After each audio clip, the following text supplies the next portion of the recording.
నమస్తే, welcome to TV 786. మైనార్టీల సంక్షేమమే మా లక్ష్యం. ఇక వివరాల్లోకి వెళ్తే రోజు ఎంతో సంతోషంగా ఉంది. మరి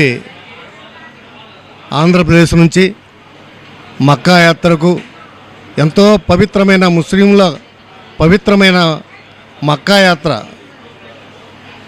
యాత్ర ప్రతి ముస్లిం కూడా జన్మలో ఒకసారైనా మక్కా యాత్ర వెళ్ళాలనే కృతనిశ్చయంతో సంకల్పంతో మరి వెళ్ళడానికి తయారుగా ఉంటారు. వారికి సేవలు అందించే భాగ్యం మాకు కలిగింది, మా కమిటీ వారికి.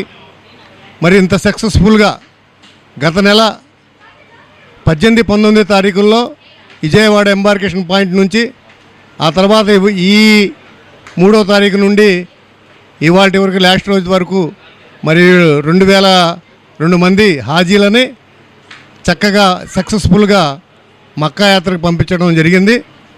ఈ రోజు కూడా జరుగుతుంది 30 మందిని. అలాగే మరి ఇంత సక్సెస్ఫుల్ అవడానికి కారణం మరి మా హజ్ కమిటీ స్టాఫ్ కానివ్వండి, ముఖ్యంగా ఈవో గారు, ఆ తర్వాత మా కమిటీ సభ్యులు మరి అందరూ కూడా దీని సంకల్పంతో మరి ఆ రోజు నుంచి ఈ రోజు వరకు మరి మా తమ్ముడు గారైన అబీద్ గారు మరి ఏ ఒక్కరోజు కూడా మిస్ అవ్వకుండా అందరికీ గైడ్లైన్స్ ఇచ్చుకుంటూ అందరినీ కూడా అటు స్టాఫ్కి ఇటు కమిటీ సభ్యులందరికీ కూడా మరి మంచి సౌకర్యాలు, అలాగే హజ్కి వెళ్ళే వాళ్ళందరికీ కూడా ఎక్కడ కూడా లోటు రానివ్వకుండా మరి చూసుకున్న అబీద్ గారు, ఈవో గారికి కూడా మరి కృతజ్ఞతలు తెలియజేస్తున్నాము.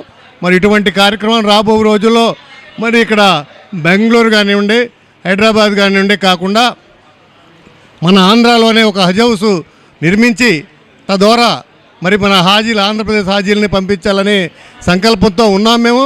అలాగే ఆ దేవుడి దయ వల్ల, అల్లా దయ వల్ల తప్పకుండా ఈ కార్యక్రమం మా మనోవాంఛ నెరవేర్చాలని ఆ అల్లాని ప్రార్థిస్తున్నాము. ఈ అవకాశం ఇచ్చిన పెద్దలకు ధన్యవాదాలు. సో ఇవ్వండి ఇవాల్టి బులెటిన్ అప్డేట్స్. మరో బులెటిన్ అప్డేట్ లో మళ్ళీ కలుసుకుందాం. అంతవరకు చూస్తూనే ఉండండి టీవీ 786.